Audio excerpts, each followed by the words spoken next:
우리 자부분들에게 이렇게 한번 인사해 보겠습니다. 장로님, 권사님, 집사님, 끝까지 승리하십시오. 한번 이렇게 인사 나눠볼까요? 네. 그리고 그 두 손을 가슴 안고 우리 이렇게 한번 선포하기를 원합니다. 나는 끝까지 승리하는 사람이다. 나를 향해서도 한번 축복해 보겠습니다. 네, 그렇습니다. 우리는 끝까지 승리하는 사람입니다. 네. 오늘 함께 나눌 말씀의 제목은 베드로로 살기 위하여. 자, 요한복음 전체의 마지막 말씀을 이제 나누어 보려고 합니다. 제가 요한복음을 5회부터 시작한 것이 작년 1월 때쯤이었더라고요. 그래서 이제 마지막까지 다 들으면서 벌써 이제 1년을 채우고 이렇게 마무리를 하게 되는 것 같아요. 어떤 분들은 성도들이 질리신다, 계속 요한복음 하면. 저도 마음이 약간 움츠린 점도 있었지만 어떻게든 지금 마지막 장이 이제 마지막 말씀에 다다르게 된 거예요. 자, 근데 요한복음 21장 말씀은 많은 설교자들이, 성경을 연구하시는 많은 분들이 요한복음의 부록장과 같다라고 말씀하신 분들이 많이 있습니다. 왜냐하면 앞장 20장의 말씀을 보면 마지막에 도마도 그렇고 예수님의 제자들이 부활하신 예수님에서 회복되는 말씀이 나오고 20장 끝부분을 보면 뭐라고 되어 있습니까? 이 요한복음은 누구를 위해서 쓰여졌는지, 그 목적이 무엇인지가 나오면서 마치 요한복음 전체를 정리하는 모습이 나타나져 있거든요. 그래서 요한복음 21장은 보록과 같은 장이다, 이렇게 또 보시는 분들 참 많이 있습니다. 그런데요, 사실은 절대로 그렇지는 않습니다.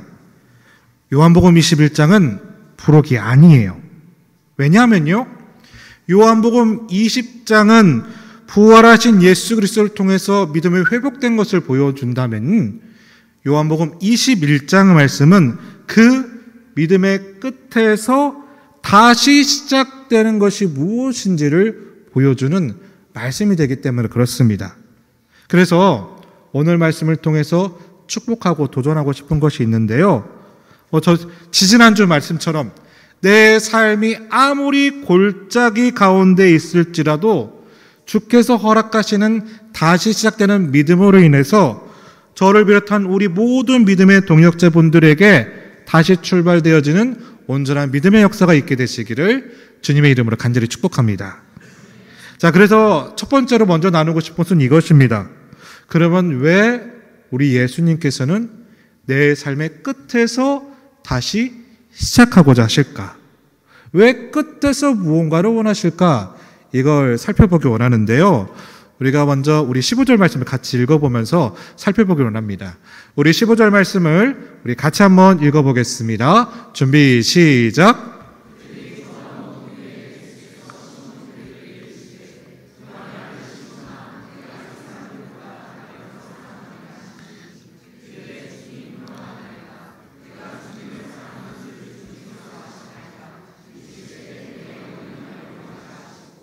자, 방금 읽은 말씀에서 예수님께서는 베드로에게 뭐라고 부르십니까?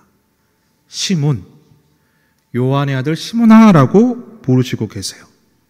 사실 우리 예수님께서 베드로를 시몬아라고 부르시는 사건은 좀 이상한 사건이에요. 왜냐하면요, 자, 우리가 생각나는지 모르겠지만 요한복음 1장에 가시면 우리 예수님께서 베드로를 만나실 때 그때는 시몬이었죠? 그 시몬의 이름을 무엇이라고 바꿔주셨습니까? 베드로라고 바꿔주셨어요. 그러면서 장차 너는 게바, 곧 반석이 될 사람이야 라고 말씀하시면서 베드로라고 이름을 바꿔주셨다라는 거예요. 그리고 난 다음에 21장에 올 때까지 예수님은 계속 베드로라고 소개를 하셨고 베드로 나를 베드로라고 이야기를 하고 다녔다라는 거예요. 그런데 부활하신 예수님께서 이 베드로에게 지금 뭐라고 하고 계신 거예요? 옛날 이름이었던 시몬이라고 부르고 있다라는 거예요. 이상합니까? 이상하지 않습니까? 이상한 사건인 거예요. 그러면 이유가 과연 무엇일까요? 먼저 전체 말씀의 결론부터 나눠보고 또 진행을 하도록 할게요. 이유가 뭐냐? 베드로는 지금까지 베드로로 산 것이 아니라 시몬으로 살았기 때문에 그렇습니다. 베드로로 산 것이 아니라 누구로 살았다고요? 시몬으로 살았기 때문에 그렇다는 거예요. 왜냐? 만약에 베드로로 살았다라면 베드로는 결코 예수님을 배신하지 않았을 겁니다. 다시 말해서 예수님께서 붙여주신 베드로로 산다는 것은요, 내 힘으로 산다는 것이 아니고 내 능력으로 산다는 것이 아니라 예수님께서 주시는 힘과 능력으로 산다라는 것이거든요. 근데 우리 요한복음을 계속 살펴봤지만 이 베드로는 중요한 순간 때마다 뭐라고 말하면 이렇게 말해요. 내가 예수님 따라갈 거예요. 나는 예수님을 부인하지 않을 거예요. 예수님의 이름으로 무엇을 한 것이 아니라 자꾸 뭐라고 말하고 있어요? 내가라는 말을 이야기하고 있다는 거예요. 그러니까 1장부터 21장까지 베드로의 삶은 실제로는 어떤 삶을 살았다는 거예요? 예수의 힘과 능력이 베드로의 삶이 아닌 나의 뜻대로 살아가는 시몬의 삶이었다. 그걸 보여주는 것이 오늘 본문 말씀의 배경이 된다는 겁니다. 자, 오늘 본문 말씀의 배경은 뭐냐 하면 저번 주도 살펴보았듯이 예수님께서 숯불을 피우시면서 떡과 고기, 물고기를 구워주시는 장면이에요. 이 장면이 그냥 서정적인 풍경과 같은 그런 의미가 없는 장면처럼 보일 수도 있지만 사실 여기에는요, 굉장한 의미가 있어요. 어떤 의미가 있느냐? 한번 우리가 기억을 되살려서 볼게요. 자, 요한복음 6장의 말씀을 보면 오병이어의 기적이 나와요. 오병이어는 뭐죠? 떡 5개와 물고기 2마리로 5,000명을 먹이신 기적. 자, 이때 그 떡과 고기를 받아 먹었던 이 사람들이 어떻게 반응합니까? 내가 예수님을 따라가겠습니다. 우리의 왕이 되어주세요 라고 하면서 예수님을 추대를 하려고 그랬어요. 그때 우리 예수님 뭐라고 하시냐면, 아니다. 너희들은 곧 나를 떠날 것이며 나를 버릴 거야 라고 말씀하셨다라는 거예요. 근데 그때 베드로가 뭐라고 하냐면요, 이렇게 대답한다는 거예요. 주님, 다른 사람들은 다 버려도 나는요, 주님을 떠나지 않을 거예요. 이렇게 말했다는 거예요. 어디 앞에서? 떡과 물고기 앞에서. 자, 그런데 그 떠나감이 실제로 생겼잖아요. 언제 펼쳐졌습니까?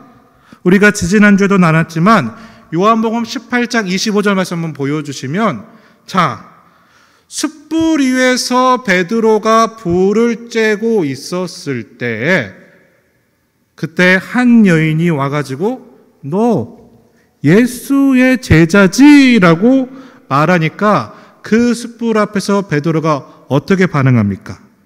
예수님을 부인했어요. 자, 그럼 정리를 해볼게요.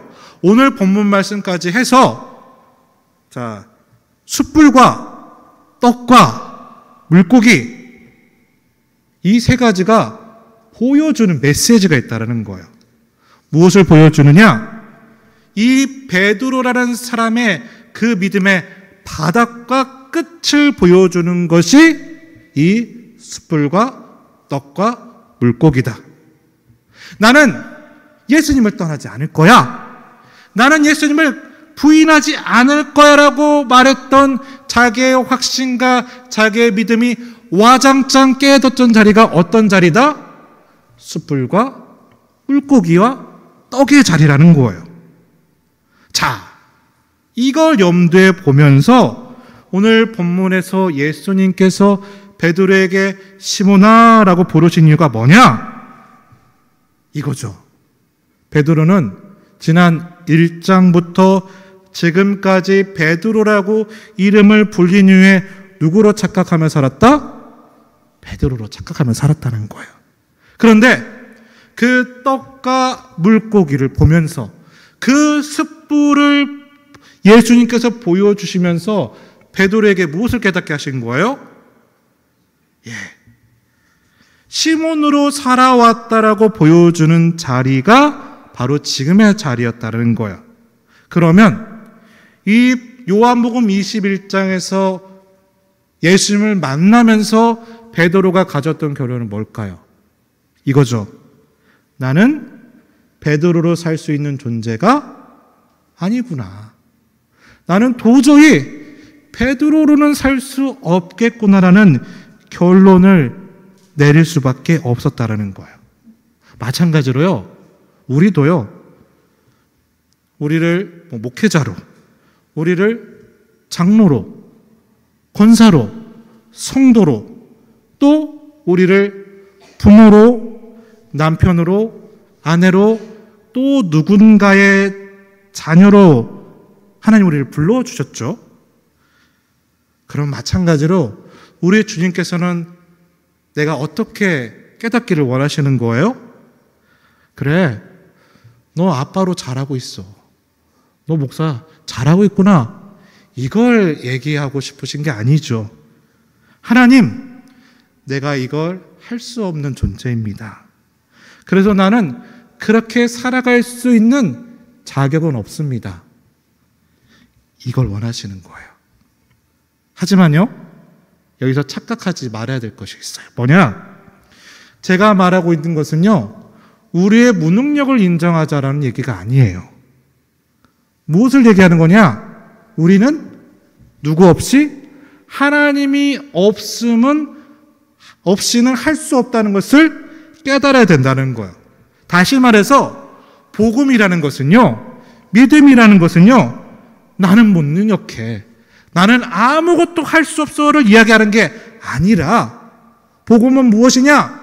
믿음은 무엇이냐? 주님이 이렇게 말씀하시는 것을 깨달아야 된다는 거예요. 나와 함께 해야 돼. 나와 함께야 할 수 있어. 여러분, 이걸 말씀하시는 거예요. 예. 그래서 아까 광고 드렸잖아요. 내가 자격이 없어서 할 수 없어. 임지 그게 아니라는 거예요. 주님이면 할 수 있어. 예, 아시겠죠? 네. 그래서 여러분 도전하고 싶은 것이 있어요. 사랑하는 믿음의 동역자 여러분, 우리가 그 신앙의 믿음의 바닥을 만나면요, 우리는 가끔 이렇게 생각합니다. 나 왜 이거밖에 안 되지? 나 왜 이렇게밖에 할 수 없지? 나 왜 이렇게 못하지가 아니라는 거예요. 어떻게 고백해야 된다? 하나님이 없으면 안 되는구나. 주님이 함께 하셔야 되는구나. 그분이 함께 하지 않으면 나는 살아갈 수 없구나라는 그 고백이 오늘 베드로를 통해서 우리의 고백으로 나타날 수 있게 되시기를 주님의 이름으로 간절히 축복합니다. 자, 그래서 이 두 번째로 이제 그 베드로를 깨닫게 하신 후에 우리 예수님께서는 베드로의 진짜 믿음이 시작되도록 하세요. 그러면 어떻게 시작되도록 하실까? 자, 17절 말씀 우리 같이 한번 읽어보겠습니다. 17절입니다. 좀 깁니다. 준비 시작.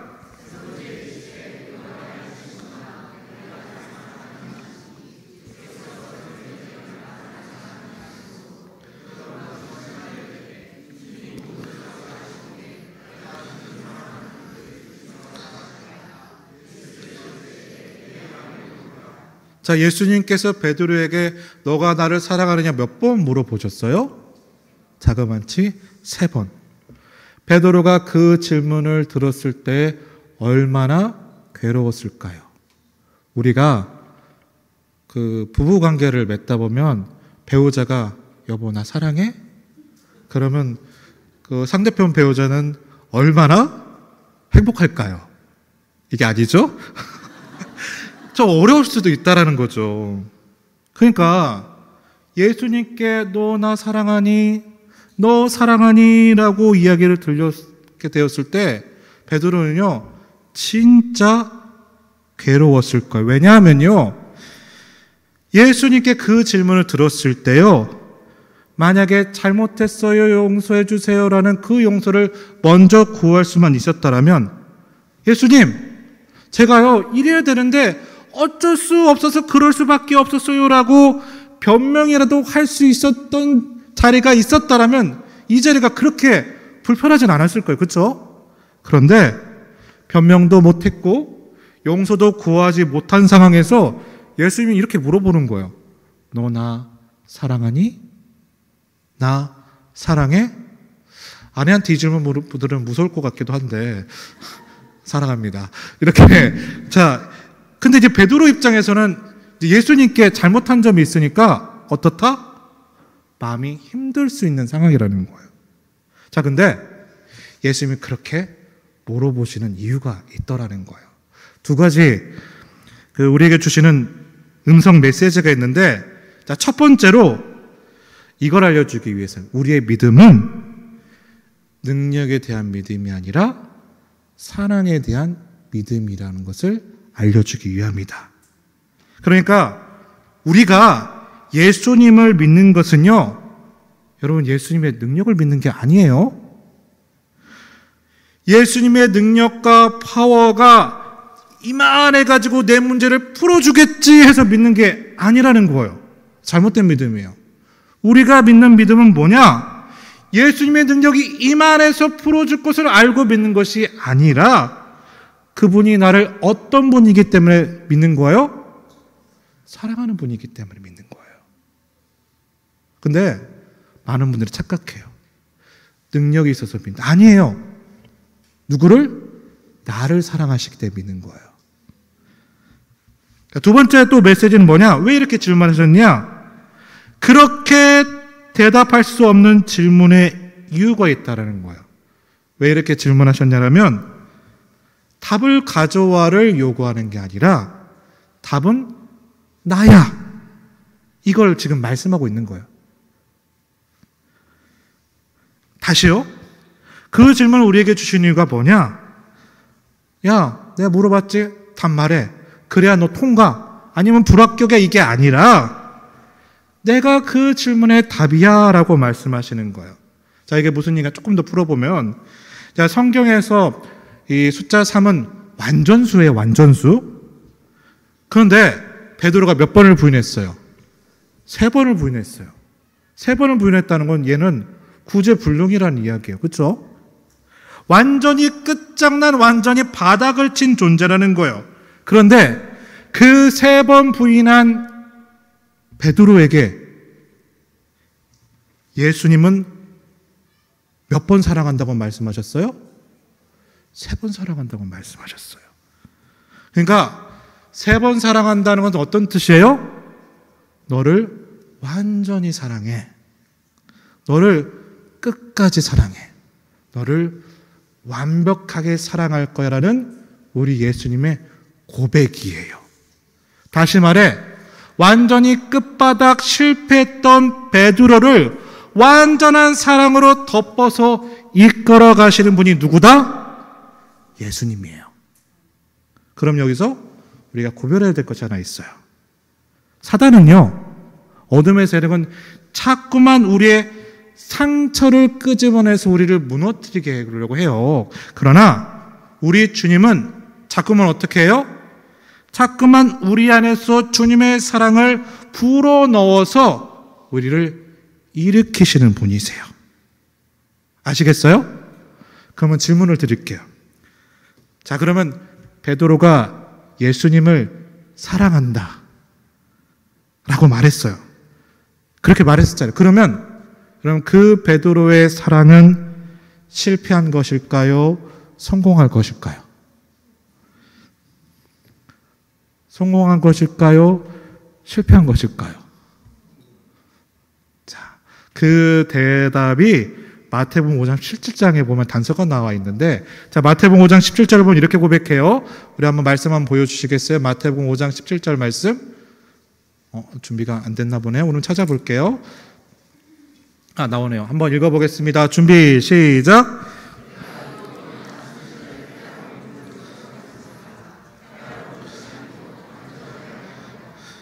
자, 우리 예수님께서 오신 이유는 뭐냐?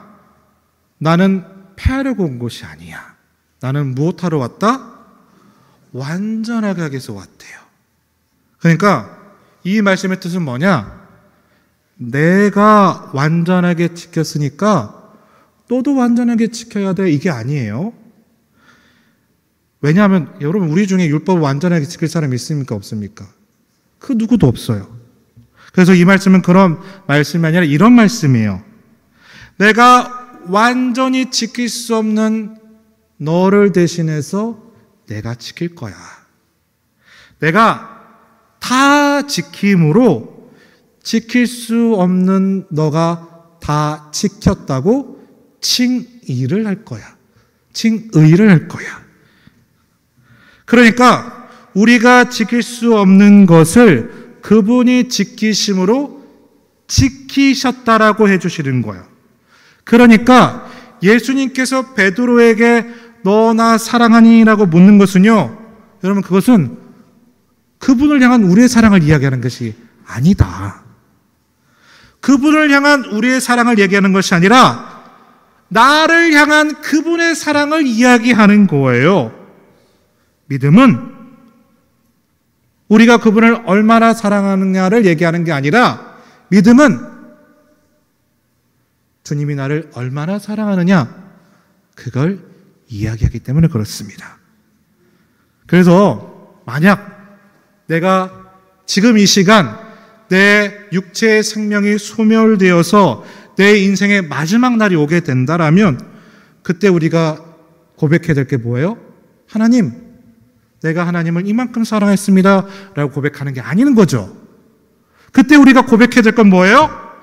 하나님, 저 같은 사람을 사랑해 줘서 감사합니다. 평생을 살아오면서 그 사랑 조금이라도 알게 해주셨습니다. 이 고백이 있어야 된다는 거죠. 사랑하는 믿음의 동역자 여러분, 내가 지금 주님을 사랑하고 있습니까를 생각합니까? 아니면 주님이 나를 이만큼 사랑합니까를 생각하고 있습니까? 내가 그분을 얼마나 사랑하고 있는지를 여러분 고민하고 계세요? 아니면 주님이 나를 얼마나 사랑하는지를 항상 알고 깨닫기를 원하시고 계십니까? 여러분, 우리의 믿음은 나의 사랑을 얘기하는 것이 아니라 나를 향한 주님의 사랑을 깨닫고 고백하며 나아갈 수 있는 자리가 되시기를 주님의 이름으로 간절히 축복합니다. 자, 마지막 세 번째예요. 이제 요한복음 진짜 마지막입니다. 마지막 세 번째로 살펴볼 것은 그렇게 깨달았던 베드로가 이제 믿음으로 반응하기 시작하는 거예요. 어떻게 반응하느냐? 우리 17절의 말씀을 다시 한번 읽어보겠습니다. 17절입니다. 준비, 시작.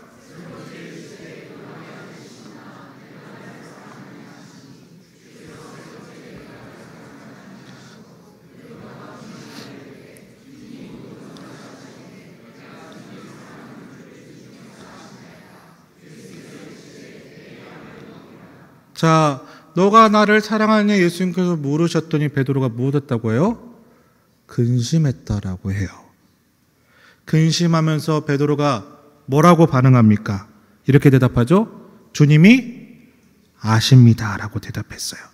그랬더니 예수님이 이렇게 말씀하시죠. 내 양을 치라. 이렇게 물어요. 내 양을 먹이라 라고 물어요.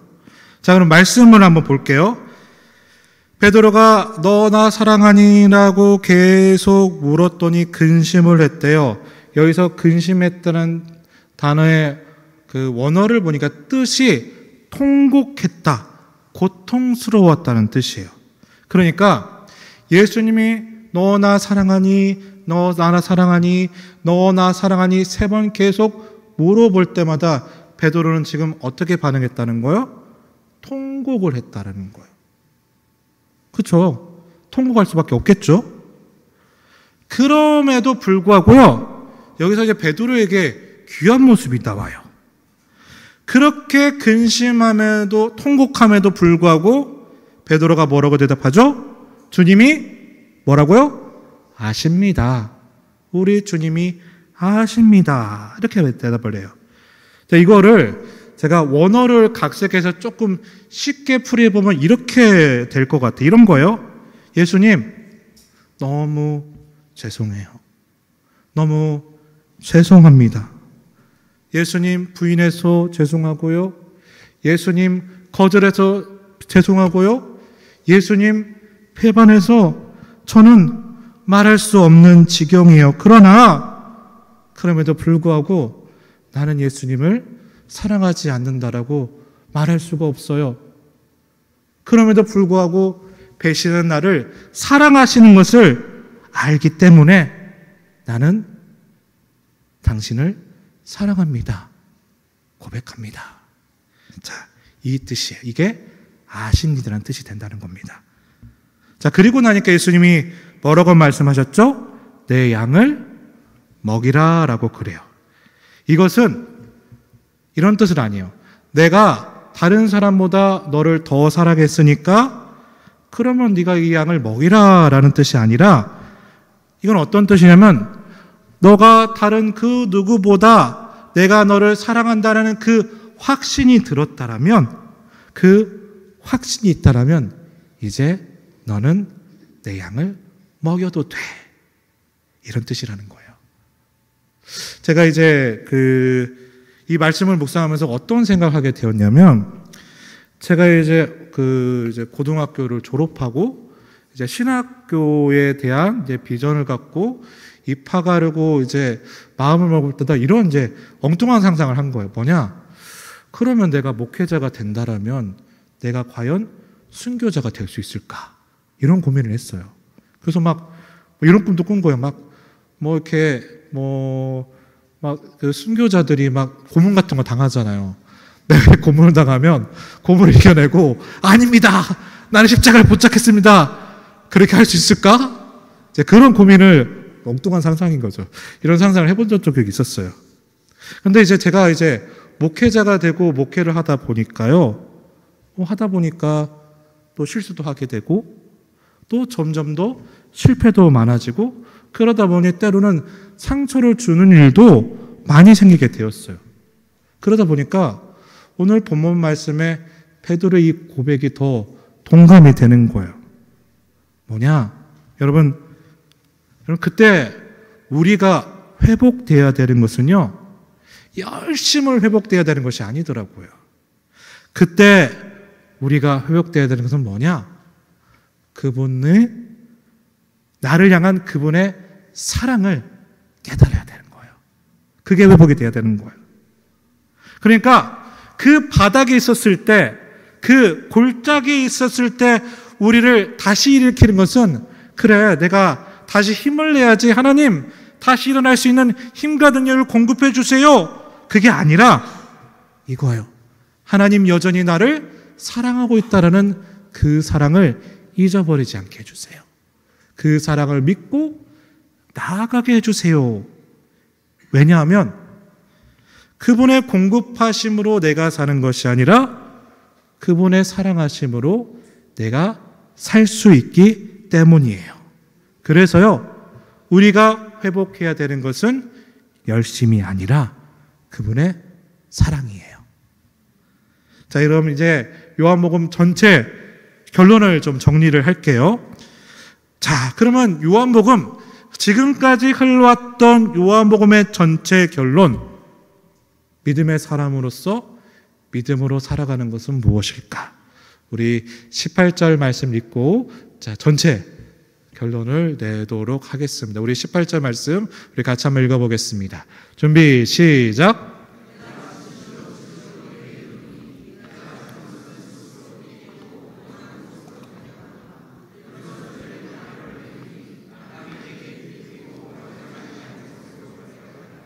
자, 이건 베드로의 이야기죠. 이렇게 말하죠. 너 젊어서 네 마음대로 띠띠고 살았지. 그러나 너 늙으면 네 배움대로 살지 못할 거야. 그리고 마지막에는 이렇게 팔 벌려 순교할 거야. 그리고 실제로 기독교 전승에서는 이 베드로가 로마에서 거꾸로 십자가에 매달려서 순교했다라고 이렇게 알려져 있잖아요. 자, 그런데 그걸 말하고 싶은 것이 아니에요. 왜냐하면 많은 분들은 이 베드로를 생각할 때 마지막에 거꾸로 십자가에 매달려 죽는 것만 생각을 하는데 오늘 18절에서 말씀하는 것은 그것만이 아니다. 자, 18절은 뭐를 얘기하냐면 자, 이제 끝에 왔어요. 그렇죠? 끝에 왔고, 이 끝에서 베드로가 무엇을 깨달은 거예요? 주님의 사랑을 깨달은 거예요. 그리고 이제 나이가 들어서 마지막에는 순교하게 되는데, 그 끝에서부터 그 끝까지, 죽을 때까지 매일매일을 믿음으로 살아가는 것이 순교야, 이걸 말하고 있는 거예요. 그러니까 우리가 믿음으로 산다는 것은 어느 순간 갑자기 내가 팔 벌려서 순교할 거야, 이게 아니에요. 우리 삶의 매일매일을 어떻게? 믿음과 사랑과 소망으로 그렇게 하루하루를 살아가게 될 때 우리가 그때 어떤 영광을 누리냐? 그때 우리가 주님에서 순교를 할 수도 있을지언정 끝까지 주님의 영광을 위해서도 살아갈 수 있다는 겁니다. 무슨 말이냐? 여러분 들어보세요. 우리 중 누구도 끝까지 갈 수 있겠다라고 100% 확신하는 사람은, 그 능력 있는 사람은 별로 없어요. 그런데 우린 이거죠. 아는 만큼 가고 믿는 만큼 가는 거잖아요. 아니까 더 알아가게 되니까, 더 많은 것을 알아가게 되니까 더 가게 되고, 믿으니까 더 믿음이 생기니까 그 믿음보다 그 믿음만큼 더 많이 나아가는 것이 그 믿음이라는 것인데, 그렇게 믿음으로 살고 내일을 또 그 믿음의 분량에서 더만큼 살아가면서 그 끝에 비로소 순교라고 하는 하나님께 드릴 수 있는 삶을 살 수 있게 된다는 거예요. 그러니까 여기서 순교는 단순히 죽음만을 말하는 건 아닙니다. 헌신을 이야기하는 거예요. 그러니까 여러분 이겁니다. 우리가 언제까지 확신을 가지고 신앙생활을 완전하게 할 수 있을지는 모르겠지만, 그럼에도 불구하고 내 믿음의 분량에서 하나씩 더, 그러면서 내일은 좀 더, 그 다음은 좀 더, 그렇게 매일매일을 그 끝을 보면서 가는 것이 아니라 하루하루를 그 믿음으로 살아갈 수 있는 은혜가 믿음이다. 18절은 그걸 고백하고 있는 거예요. 결론은 우리 믿음의 사람은 끝을 보고 살아가는 것이 아니라 매일매일을 보면서 살아가는 건다는 거예요. 자, 말씀을 정리하겠습니다. 혹시 우리 삶에요, 그 끝이 보이신다라면, 그 끝을 내가 인정할 수 있다라면 비로소 우리는 다시 시작될 준비가 된 것입니다. 내가 베드로가 아니었음을 인정하시고, 또한 내가 베드로로 살 수 없음을 인정하면서, 그래서 그분이 없으면 안 됩니다, 그분과 함께만 살 수 있습니다라는 고백으로, 그래서 내 능력과 내 힘으로 시작되는 것이 아니라 주님의 사랑으로 시작됨을 기억함으로 우리에게 믿음의 새로운 은혜가 열려가게 되시기를 바랍니다.